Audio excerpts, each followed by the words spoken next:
হাই, আশা কৰো আপোনালোকে ভালে আছে। তো যিকি নহওক আমি হয়তো মোৰ প্ৰত্যেক ছানডে মই ভিডিঅ' এটা আপলোড দিওঁ। আপোনালোকে হয়তো গম পায়, হয়তো সময়ৰ অভাৱত হয়তো ছানডেত মই আপলোড দিব পৰা নাই। তো যিয়ে নহওক আজি দুদিন পিছত হ'লেও মই মানে ভিডিঅ'টো বনাই আছোঁ বা আশা কৰোঁ আপোনালোকে কৰি ল'ব।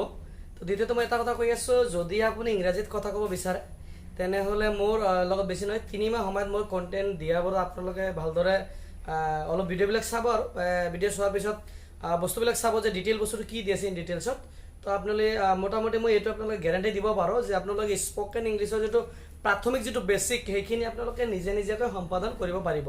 তো সেই ক্ষেত্ৰত মই বেছি আৰু লেট নকৰোঁ। আৰু স্পেচিয়েলি মই কৈ আছোঁ, মোৰ ভিডিঅ'বোৰ যদি আপোনালোকে বা আপোনালোকৰ বন্ধু বান্ধৱীৰ লগত শ্বেয়াৰ নকৰি থাকে, আপোনালোকে শ্বেয়াৰ বা কৰি থাকিব এইকাৰণে যে আপোনালোকৰ বন্ধু বান্ধৱীসকলে এডিআৰই অসম আৰক্ষীৰ আছে উপপৰিদৰ্শক আৰু বিভিন্ন ৰাজ্য চৰকাৰৰ দ্বাৰা কম্পিটিটিভ এক্সামবোৰতো হয়তো প্ৰিপাৰেশ্যন লয়। তো সেইখিনি বস্তু যাতে আপোনালোকে মিছ নকৰে আৰু কি। তো সেইকাৰণে মই আপোনালোকে কৈছোঁ যে আপোনালোকে চাব। তো বিশেষকৈ ইংৰাজীৰ মই এটা টপিক আলোচনা কৰিম, যিটো হ'ল কি টেন্স। তো টেন্সৰ ইংৰাজীত টেন্সটো কেনেকৈ হয়, টেন্সৰ ভাগ কেইটা, তাৰে মাজত মই প্ৰথম বেছিক আলোচনাখিনি আজি কৰিম। বাকীখিনি আমি ধীৰে ধীৰে এটা এটাকৈ আমি দি যাম। তো আপোনালোকে যদি বস্তুটো ফ'ল' কৰি থাকে মোৰ পেজখন বা ফেচবুকতে হওক ইউটিউবতে হওক, ছাবস্ক্ৰাইব কৰি ৰাখিব, বেল আইকনটো দবাই ৰাখিব, যাতে মই দিয়া বিভিন্নবোৰ ভিডিঅ' আপডেটবোৰ আপোনালোকে যাতে পাই থাকে আৰু। তো লেটছ চি। তো প্ৰথমতে মই এটা কথা আপোনালোকক ক'ব বিচাৰিছোঁ যে ইয়াতে ইংৰাজীত কি আছে যে টেন্স, TENSE, টেন্স। ই এটা টেন্স মানে কি কাল, অসমীয়াত কাল বুলি কোৱা হয়। এতিয়া কথা হ'ল যে কাল কাক কোৱা হয়, কাল কেই প্ৰকাৰৰ, কি কি, কোনটো কাল কেতিয়া হ'ব, এই ইন ডিটেইলছত আমি এইবোৰ এইবিলাক আমি লোৱাৰ ক্লাছতে অলৰেডি শিকি আহিছোঁ। তো সেই ক্ষেত্ৰত মই ক'ম কি কাল মানে কি, এটা কথাতে ক'ম যে কি সময়ৰ পৰিৱৰ্তনকে কাল বোলে। এইটো কথা মই আল্টিমেটলি ক'ব পাৰিম, সময়ৰ পৰিৱৰ্তনকে কাল বোলে। The changing of time is called tense. What's tense? যদি আমি ক'ব বিচাৰোঁ what is tense, the changing of time is called tense. তো এইখিনি আপোনালোকে, মই আশা কৰোঁ আপোনালোকে বুজি পাইছে বা ডিছক্ৰিপশ্যনত আপোনালোকে চাব পাৰিছে, স্ক্ৰীণত দেখিব পাৰিছে যে কাল কাক কয়, টেন্স কাক কয়। মই ইংৰাজী দুটা ভাষাতে মই লিখি দিছোঁ। দ্বিতীয়তে কথাটো হ'ল কি যে এই টেন্সৰ আমাৰ কালৰ 3টা ভাগ আছে ইংৰাজীত। 3টা ভাগৰ ভিতৰত আমি এনেকৈ ধৰিব লাগে, মই এনেকৈ লিখি দি আছোঁ যে ইয়াত আছে কি প্ৰেজেন্ট টেন্স, প্ৰেজেন্ট টেন্স, ইয়াতে আছে পাষ্ট টেন্স, ইয়াতে আছে কি ফিউচাৰ টেন্স। এই 3টা কাল আছে। আকৌ ইংৰাজীত এটাকৈ কালৰ 4টাকৈ কিন্তু আকৌ ভাগ আছে। এই এটাকৈ কালৰ আকৌ কেইটা ভাগ আছে? 4টা ভাগ আছে। যেনেকৈ 1 নম্বৰ কি present indefinite, present indefinite tense. 2 নম্বৰত আছে কি প্ৰেজেন্ট কন্টিনিউয়াস টেন্স। থাৰ্ডত আছে কি প্ৰেজেন্ট পাৰফেক্ট টেন্স। চতুৰ্থতে আমাৰ কি আছে যে প্ৰেজেন্ট পাৰফেক্ট কন্টিনিউয়াস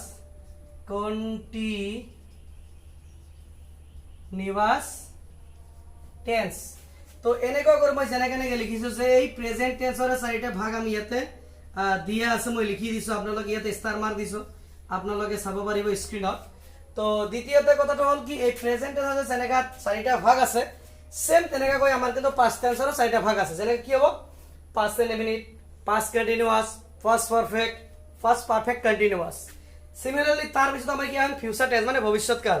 তো সেম ফিউচাৰ টেন্সত আমাৰ 4টা ইংৰাজীত ভাগ আছে, কি কি future indefinite, future continuous, future perfect আৰু ফিউচাৰ পাৰফেক্ট কণ্টিনিউয়াছ। তো এই 3টা টেন্সৰ 12টা ভাগ আছে। 12টা ভাগৰ মাজত মোটামুটি 10টা আমাৰ ইউজ হয়। এই 10টা যে ইউজ হয় ফিউচাৰ পাৰফেক্ট আৰু ফিউচাৰ পাৰফেক্ট কণ্টিনিউয়াছটো নট ইন বেছিভাগ ইউজ নহয়। তো 12টাৰ ভিতৰত 10টা মোটামুটি আহি গ'ল আপোনালোকৰ বেছিকখিনি। এটলিষ্ট মই এইখিনি ক'ব পাৰিম যে নহয় আপোনালোকে বুজিব পাৰিছে। তো ইয়াতে মই গোটেইখিনি যেহেতু এটা ভিডিওতে গোটেইখিনি আলোচনা কৰা সম্ভৱ নহয়, তো মই এটা বস্তু আপোনাৰ লগত আলোচনা কৰিম, সেইটো হ'ল কি আমাৰ প্ৰেজেন্ট ইনডেফিনিট টেন্স। এই যে প্ৰেজেন্ট ইনডেফিনিট টেন্স, এই বস্তুটো আমি আজি আপোনালোকৰ মাজত আলোচনা কৰিম। তো বলক আমি চাওঁ প্ৰেজেন্ট ইনডেফিনিট টেন্সত কি আছে, সেই বস্তুটো আমি ইন ডিটেইলছত চাম আজি, যে প্ৰেজেন্ট ইনডেফিনিট টেন্স কি হয়, কেনেকৈ কৰ পৰা কি হয়। মই আকৌ আপোনালোকক মনত পেলাই দিব বিচাৰিছোঁ যে ফৰ্থ গ্ৰেডৰ, বিশেষকৈ স্পেচিয়েলি ফৰ্থ গ্ৰেডৰ যিসকলে আপোনালোকে ফৰ্থ গ্ৰেডৰ এক্সাম লিখিবলৈ গৈ আছে চলিত মাহৰ আগন্তুক 27 তাৰিখত, বিশেষকৈ আপোনালোকে এই টেন্সখিনি গোটেইকেইটা ভিডিঅ' মোৰ চাব, যাতে চালে মোটামুটি টেন্সৰ পৰা কিবা এটা কুৱেশ্যন যদি থাকেও সেইটো আৰু আপোনালোকৰ মিছ নহয়, মই এইটো আপোনালোকক গেৰাণ্টি সহকাৰে ক'ব পাৰোঁ। এইকাৰণে যে আপোনালোকে যদি 12টা বা 10টা টেন্সৰ যদি কমপ্লিট বেছিক নলেজখিনি আপোনাৰ মূৰত থাকে, আপুনি আৰু টেন্সৰ কিবা কুৱেশ্যন এৰি থৈ আহিব নালাগে, গোটেইখিনি আপুনি লিখিব পাৰিব। সেইটো মই কোৱা নাই যে গোটেইখিনি পেপাৰতে খালি টেন্সেৰে আহিব, টেন্স এনেকৈ নহয়। যিকেইটা 2টা 3টাই হওক বা এটাই হওক, মই বিগত সময়তো ভিডিঅ' বনাইছিলোঁ, সেইবিলাকৰ মই লিংক আপোনালোকক শ্বেয়াৰ কৰি দিম, লাগিলে ডিছক্ৰিপশ্যনত পাই যাব। তাৰ পৰাও কিন্তু এডিআৰিত মই গেৰাণ্টি দিছিলোঁ 1 মাৰ্ক গেৰাণ্টি। তো 1 মাৰ্ক গেৰাণ্টি, আমিতো ইমান ডাঙৰ ইউটিউবাৰ বা মানে ভিডিঅ' ক্ৰিয়েটৰ নহয় যে একদম পূৰা 100 দিব পাৰিম। তো যিমানখিনি পাৰোঁ আৰু দি আছোঁ বা চেষ্টা কৰি আছোঁ, আপোনালোকে দোৱা আশীৰ্বাদ কৰিব যাতে আৰু ভালকৈ দিব পাৰোঁ আৰু। তো যিয়ে নহওক, তো আমি আছিলোঁ কি প্ৰেজেন্ট ইনডেফিনিট টেন্স। তো ইয়াতে মই ষ্টাৰ মাৰ্ক এটা দি লওঁ, প্ৰেজেন্ট ইনডেফিনিট টেন্স, ইয়াতে মই আন্ডাৰলাইন কৰি দি আছোঁ যে প্ৰেজেন্ট ইনডেফিনিট টেন্স। এতিয়া কথা হ'ল, অসমীয়া কথা যদি আমি একেবাৰে কৈ দিব বিচাৰোঁ যে প্ৰেজেন্ট ইনডেফিনিট টেন্স কাক বোলে, তো এটা কথাতে আপোনালোকে ইয়াতে লিখিব পাৰিব, মই ইয়াতে কৈ দি আছোঁ। আপোনালোকে মনত ৰাখিব যে প্ৰেজেন্ট ইনডেফিনিট টেন্স কাক কয়। আপোনালোকে স্ক্ৰীনত চাব, যি ক্ৰিয়াই কোনো এটা কাম বৰ্তমান কালত হৈ থকা বা চলি থকা বুজায়, অভ্যাসগত কামকে বুজায়, সাধাৰণ কামকে বুজায়, লগতে চিৰসত্য কথাকে বুজায়, তাক ইংৰাজীত প্ৰেজেন্ট ইনডেফিনিট টেন্স বোলে। মই আকৌ কৈ আছোঁ আপোনালোকক, যি ক্ৰিয়াই কোনো এটা কাম বৰ্তমান কালত, অভ্যাসগত কামক, সাধাৰণভাৱে কামক বা অতি সাধাৰণভাৱে কৰা বা হোৱাকে বুজায় আৰু চিৰসত্য কথাকে বুজায়, সেই টেন্সকে ইংৰাজীত প্ৰেজেন্ট ইনডেফিনিট টেন্স বোলে। যেনে এতিয়া যদি মই উদাহৰণত যাওঁ, যেনে যদি মই যাওঁ, আই গো টু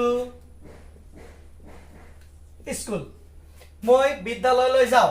অসমীয়াত কি হ'ব, আই মানে কি, এইটো আমাৰ কি সাবজেক্ট, এইটো আমাৰ কি V1 মানে ভাৰ্বৰ ফাৰ্ষ্ট ফৰ্ম। ভাৰ্বৰ 3টা ফৰ্ম আছে, V1 V2 V3। তো ইয়াতে ফাৰ্ষ্ট, সেকেন্ড, এইটো থাৰ্ড। ফাৰ্ষ্ট মানে প্ৰেজেন্ট ফৰ্ম, সেকেন্ড মানে পাষ্ট ফৰ্ম, আৰু V3 মানে ভাৰ্বৰ third form, past participle form. তো যি নহওক, ইয়াতে V1 মানে প্ৰেজেন্ট ফৰ্মত আছে, ইয়াতে প্ৰেজেন্ট ফৰ্মত আছে, আৰু টু স্কুল আমাৰ কি হৈ যাব, অবজেক্ট হ'ব। এটা কথা আপোনালোকে ক্লিয়াৰলি জানি থব যে বেসিক বস্তুটো কি, যে আমাৰ প্ৰেজেন্ট ইনডিফিনিট টেন্সৰ যদি উদাহৰণ ক'ব খোজে, আমি এটা কথাই কৈ দিম যে আমাৰ সাবজেক্ট লাগিব, ভাৰ্ব লাগিব আৰু অবজেক্ট লাগিব। সেই ক্ষেত্ৰত মানে এটা বাক্যৰ গঠন মই আপোনালোকক দিব বিচাৰোঁ। বাক্যৰ গঠন, প্ৰেজেন্ট ইনডিফিনিট টেন্সৰ বাক্যৰ গঠন কি কি হ'ব লাগে। যদি আপুনি এটা প্ৰেজেন্ট ইনডিফিনিট টেন্সৰ বাক্য এটা বনাব খোজে, যেনেকৈ অভ্যাসগত কাম হওক, সাধাৰণভাৱে কিবা কৰা বা হোৱা কামে হওক, বা চিৰসত্তন কিবা কথা এটা হওক, সেই কথা যদি আপুনি প্ৰেজেন্ট ইনডিফিনিট টেন্সত লিখিব খোজে, সেই কথাটো আপুনি কেনেদৰে লিখিব। আপুনি অসমীয়াত জানে, আপুনি নিজৰ মাতৃভাষাত জানে, কিন্তু ইংৰাজীত নাজানে, সেইটো কেনেদৰে ফৰ্মটো কৰিব, সেই বস্তুটো আপোনালোকে খেয়াল কৰিব। ইয়াতে প্ৰথমতে আমাক লাগিব কি, সাবজেক্ট। সেকেন্ডত আমাৰ লাগিব কি, V1 মানে ভাৰ্বৰ প্ৰেজেন্ট ফৰ্ম লাগিব। তাৰপাছত কি লাগিব আমাৰ, অবজেক্ট। এই 3টা বস্তু আমাৰ লাগিব। যেনেকৈ মই ওপৰত আপোনালোকক স্ক্ৰীনত আপোনালোকে দেখা পাইছে, ইয়াতে লিখি দিছোঁ যে সাবজেক্টটো আমাৰ কি আছে, আই, বা V1 প্ৰেজেন্ট ফৰ্মত কি আছে, গো টু স্কুল, অবজেক্ট। মই বিদ্যালয়লৈ যাওঁ, তো সেম যদি এনেকৈ লিখো, she goes to market daily, তাই দৈনন্দিন বজাৰত যায়, প্ৰত্যেক দিন বজাৰত যায়। তো এই কথাটো হ'ল যে ইয়াতে গো আছে ইয়াতে গোস কেনেকৈ হল এই কোশ্চেনটো মই আপোনালোকক কৰিব বিচাৰিছো যে প্ৰেজেন্ট ইনডিফিনিট টেন্সৰ উদাহৰণ এইটোও হয় মই বিদ্যালয়লৈ যাও তাই প্ৰত্যেক দিন বা দৈনন্দিন বজাৰলৈ যায় কথাটো একেই হয় মানে অভ্যাসগত কামকে বুজোৱা হৈছে তাৰ মানে প্ৰেজেন্ট ইনডিফিনিট টেন্স কিন্তু প্ৰেজেন্ট ইনডিফিনিট টেন্সত তো এই বস্তুটো কেনেকৈ ইএস টো কেনেকৈ আহে তো এই বস্তুটো আপোনালোকে মনত ৰাখিব ইয়াতো বাক্যৰ গঠন মইতো ইয়াতে লিখি দিছো এই বস্তুটো কিন্তু মেইন হয় এই বস্তুটো যদি আপোনালোকে মনত ৰাখিব নোৱাৰে তেনেহলে প্ৰেজেন্ট ইনডিফিনিট টেন্সৰ উদাহৰণ কেতিয়াও বা এক্সাম্পল বা কেতিয়াও যদি কিবা বাক্য এটা বনাব দিয়ে যে আপুনি এটা প্ৰেজেন্ট ইনডিফিনিট টেন্সৰ বাক্য এটা বনাই আমাক দেখাওক বা কওকচোন সেইটো কিন্তু আপুনি ওলাব নোৱাৰে তো এইখিনিতো নেক্সটটো মই আপোনালোকক ক'ব বিচাৰিছো এই বস্তুটো কিয় আহিল তো স্পেশাল এটা নিয়ম আছে ইয়াতে নিয়মটো কি হল যে নিয়মটো এইটো হল যে যদি কোনোবা বাক্যত প্ৰেজেন্ট ইনডিফিনিট টেন্সৰ কোনোবা বাক্যত যদি প্ৰেজেন্ট ইনডিফিনিট টেন্সৰ কোনোবা বাক্যত থার্ড পারসন সিঙ্গুলার নাম্বার থাকে থার্ড পারসন তৃতীয় ব্যক্তি সিঙ্গুলার নাম্বার এক বচন তৃতীয় ব্যক্তি এক বচন থাকে তেনেহলে V1 বা মেইন ভাৰ্বৰ লগত এস বা ইএস যোগ কৰা হয় তো মই এইটো আপোনাক এটা সৰু এটা টেবল বনাই দি আছো টেবলটো চালে মোটামুটি আপোনাৰ এটা ক্লিয়াৰেন্স আহি যাব তো ইয়াতে মই বনাই দি আছো টেবলটো যেনেকা টেবলটো মই বনাই দি আছো আপোনালোকে চাব ইয়াতে যেনে ইয়াতে সিঙ্গুলার ইয়াতে হ'ব প্লুরাল ইয়াতে আহি যাব আপোনাৰ পারসন ইয়াতে আহি যাব পারসন ইয়াতে আহি যাব মই ফার্স্ট পারসন ইয়াতে হল সেকেন্ড পারসন ইয়াতে যেনেকা দিলো মই থার্ড পারসন তো এতিয়া কথাটা অলপ জায়গা মই খালি রাখো যদি কিবা এটা এক্সাম্পল লিখিব লগিয়া হয় তো এইখিনিতে আপোনালোকে এটা বস্তু খেয়াল কৰিব যে পারসন ইয়াতে ফার্স্ট পারসন হ'ব ইয়াতে সেকেন্ড পারসন হ'ব ইয়াতে থার্ড পারসন হ'ব first person second person third person প্রথম ব্যক্তি দ্বিতীয় ব্যক্তি তৃতীয় ব্যক্তি ইয়াতে ক'ব লগিয়া আৰু একো নাই সিম্পল এটা বস্তু হয় ইয়াতে সিঙ্গুলার প্লুরাল আমি সাবজেক্ট বিলাক বহাই যাম সিঙ্গুলার ফার্স্ট ব্যক্তি হিসাবে সাবজেক্ট আমাৰ কি হ'ব আই হ'ব ইয়াতে প্লুরাল হলে উই হ'ব ইয়াতে সেকেন্ড পারসন সিঙ্গুলার নাম্বার কি হ'ব ইউ হ'ব ইউ আৰু ইয়াতে ইউ হ'ব ওয়াই ও ইউ কিন্তু এই ইউ মানে তুমি আৰু এই ইউ মানে তোমা লোক মানে প্লুৰাল নাম্বাৰ বহুবচনকে বুজোৱা হৈছে তো থাৰ্ড পাৰসন সিঙ্গুলাৰ নাম্বাৰ কি আহি যাব আমাৰ হি আহিব বা সি হ'ব বা ইট হ'ব বা কাৰোবাৰ নাম যদু মধু কদু কিবা এটা নাম হ'ব পাৰে ঠিক আছে আৰু প্লুৰালত কি যায় আহি যাব আমাৰ থাৰ্ড পাৰসন প্লুৰালত দে আহি যাব এতিয়া আপোনাৰ কথা হল নেক্সট কথাটো আমাৰ কি হল যে ফাৰ্স্ট পাৰসন সিঙ্গুলাৰ নাম্বাৰত সাবজেক্ট মই গোটে কেটা লিখি দিছো বৰ্ডত লিখি দিয়াৰ পিছত এতে কি হল আই থাকিল উই থাকিল ইউ থাকিল হি সি ইট দে গোটে কেটা মই লিখি দিলো বা ইয়াতে কাৰোবাৰ নামও কিন্তু আহিব পাৰে মই এটা ডেছ দিছো আপোনালোকে খেয়াল কৰিব কাৰোবাৰ নাম হ'ব পাৰে যিকোনো কাৰোবাৰ নাম এটা কিন্তু থাৰ্ড পাৰসন সিঙ্গুলাৰত আহি যায় তুমি এটা তো সাবজেক্ট হলো যেনেকা মই আগতে লৈছিলো যেনেকা মই ইয়াৰ কথা কৈছিলো she goes to market daily তাই প্ৰত্যেক দিনা বজাৰত যায় এইটো go to goes কিয় হল সেই ক্ষেত্ৰতে যদি মই লিখিব যাওঁ তেনেহলে সেই বাক্যটো হিৰ ঠাইত বাকিবিলাক মই গোটেইখিনি লৈ লম সেম বস্তুটো ইয়াতে সাম কি আছে ইন ডিটেইলছত আপোনালোকে তেতিয়া গম পাব ও এনেকা বস্তু হল এনেকা থার্ড পারসন সিঙ্গুলার নাম্বার থাকিলে ভাৰ্বৰ লগত আমাৰ কি হয় এস বা ইএস টো যোগ কৰা হয় বা যোগ হয় এইখিনি কথা মই কি হৈছে আই go to school daily bas হৈ গল ইয়াতে উই ইয়াতে সেম আহি গল উই go to school daily তো you go to school daily same ইয়াতে মই মাৰি দিলো you go to school daily ইয়াতে হি সি ইট বা কাৰোবাৰ নাম হ'ব পাৰে যেনেকা ৰাম ৰহিম বা কিবা কাৰোবাৰ নাম হ'ব পাৰে আৰু বুজি পাইছে নহয় তো ইয়াতে এই টু গো টু আমাৰ কি হল goes to school daily they go to school daily. তো ইয়াতে এটা বস্তু আপোনালোকে খেয়াল কৰিছে বাকি গোটেইকেইটা সেম, খালি সাবজেক্টটো আমাৰ বেলেগ বেলেগ আছে। ইয়াতে আই আছে, ইয়াতে উই আছে, ইয়াতে ইউ, ইয়াতে হি সি ৰাম ৰহিম না মই আগতে কৈছো ইয়াতে দে আছে। বাকি বস্তু কিন্তু গোটেইকেইটা কিন্তু সেম আছে, কিন্তু পৰিৱৰ্তন হল আমাৰ কি ইয়াতে গো টু গোজ হৈ গেল। কিয় হল এই বস্তুটো কিন্তু আমাৰ জানিবলগীয়া কথা। তো আগতে মই কৈছো ইয়াতে সি আছিল, she goes to market daily, she goes to school daily, she goes to কি কয় she goes for playing daily, she goes for marketing school, মানে অভ্যাসগত কাম যিকোনো এটা বুজালে আৰু। তো go to goes হৈ গল, কাম টু কামস হ'ব, মানে ভার্ব যেটো ৰূপ থাকিব তাৰ লগত এস বা ইএস যোগ হৈ যাব। কিয়নো এইটো আমাৰ কি he third person, she third person, it too third person, Ram too third person, Rahim too আমাৰ থাৰ্ড পাৰসন হয়। লগতে কি সিঙ্গুলাৰ নাম্বাৰ হয় না নহয়? তো থাৰ্ড পাৰসন সিঙ্গুলাৰ নাম্বাৰ থাকিলে আমাৰ প্ৰেজেন্ট ইনডিফিনিট টেন্সত ভাৰ্বৰ লগত এস বা ইএস যোগ কৰা হয়। এই কথাটো আপোনালোকে খেয়াল ৰাখিব। ইয়াতে এক্সাম্পল হিচাপে যদি মই চাও, ইয়াতে মই লিখি দিলো যে ইয়াতে হিটো তো আমাৰ থার্ড পারসন সিঙ্গুলার নাম্বার, তো মই ইয়াতে লিখি দিলো কাম, হি কাম হিয়ার ডেইলি। তো প্রত্যেক দিনে ইয়ালৈ আহে, তেও প্রত্যেক দিনে ইয়ালৈ আহে, তেনেহলে এইটো তো আমাৰ অভ্যাসগত কামৰ কথা বুজাইছে। তার মানে কি, তার মানে এটা প্রেজেন্ট ইনডিফিনিট টেন্সত হ'ব। তো প্রেজেন্ট ইনডিফিনিট টেন্সত হলে এটা হিটো কি থার্ড পারসন সিঙ্গুলার নাম্বার হয়। যদি থার্ড পারসন সিঙ্গুলার নাম্বার হয় তেনেহলে আমাৰ কি লিখিব লাগিব তে যে হি কামটো আমাৰ কি হ'ব, কামস হিয়ার ডেইলি। বাস ইমানখিনিয়ে কাম, এস হৈ গল। এতিয়া কথাটো হল আপোনালোকে ভাবিব স্যার কেতিয়া আমি এস লিখিম, কেতিয়া আমি ইএস লিখিম। এতিয়া কথাটো হল যেনেকা মই গো লিখিছিলো, গো টু গোস, যেনেকা গো টু কি হৈছে গোস, কাম টু কি হৈছে কামস, কাম টু কি হৈছে কামস, সি ও এম ই এস এনেকা হৈছে। ইয়াতে পাৰ্থক্য কি, ইয়াতে ইএস ইয়াতে এস, বুজি পাইছে নহয়?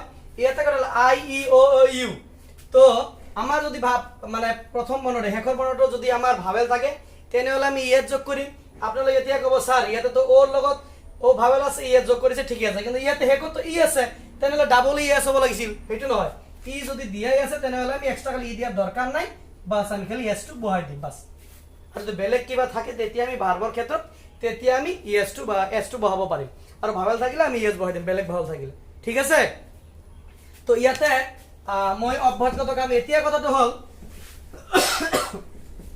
আপুনি যদি বিচাৰে যে প্ৰেজেন্ট ইনডিফিনিট টেন্সৰ কেতিয়া আমি নেগেটিভ কেনেদৰে কৰিম, আমি ইন্ট্ৰোগেটিভ কেনেদৰে কৰিম, আমি এফার্মেটিভ এবিলা আছে না নাই। তো যেনেকা মই লিখি দিলো শিলা, শিলা গোস টু স্কুল না, স্কুল ডেইলি। শিলা প্রত্যেক দিনা বিদ্যালয়লৈ যায়। এতিয়া কথাটো হল কি, এইটো যদি আমি নেগেটিভ বনাব খোজো তেনেহলে কি হ'ব, নেগেটিভটো এনেকে হ'ব শিলা, শিলা ইয়াতে ডাজ নট, ডাজ নট ইয়াতে ডাজ নট যদি ডুৰ লগত ডাজ হৈ গল, ডাজ নট তেনেহলে গোজ টু গৈ হ'ব, does not go to school daily. তার মানে শিলা মিছা কথা কৈছে না, স্কুল বিদ্যালয়লৈ প্রত্যেক দিনে নাযায়, হয়তো কৈছে তেও যায় বুলি। এতিয়া কথা নেগেটিভ, যদি আমি সেম বস্তুটো ইন্ট্ৰোগেটিভ কৰিব খোজো ডাজটো আগত আহি যাব না, ডি ও এস ডাজ শিলা, ক্যাপিটাল লেটার হ'ব যেহেতু নাম হয়। Does Shila go to school daily, ইয়াতে এটা কোশ্চেন মার্ক আহিছে যেহেতু প্রশ্ন সোধা হৈছে। তো ইয়াতে এইটো কি আমাৰ কি অ্যাসাৰ্টিভ আছিল, বৰ্ণনা কৰা হৈছে, এইটো নেগেটিভ বনালো, এইটো ইন্ট্ৰোগেটিভ বনালো। আপোনালোকে চালে অলপ টাপ লাগি আছে, কিন্তু মই টাপ কি থার্ড পারসন সিঙ্গুলার নাম্বারত ডাইরেক্ট গৈছো। শিলা থার্ড পারসন সিঙ্গুলার নাম্বার হয়, তো মই কি ফার্স্ট পারসন সিঙ্গুলার নাম্বার ধৰো, যেনেকা ফাৰ্স্ট পাৰসন সিঙ্গুলাৰ নাম্বাৰত আমাৰ সাবজেক্টটো কি আই হ'ব, প্লুরাল নাম্বার উই হ'ব। তো মই সাপোজ আই ইট রাইস, মই ভাত খাও। এতিয়া কথা হল মই ভাত খাও, তো এইটো তো আমাৰ অ্যাসার্টিভ আছে।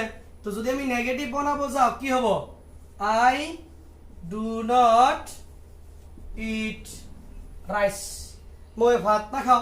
ইন্ট্ৰোগেটিভ বনাব গেলে ডু টো আগত দিব, ডু আই ইট, নট উঠি যাব, do I eat rice, question mark এটা আহি গেল।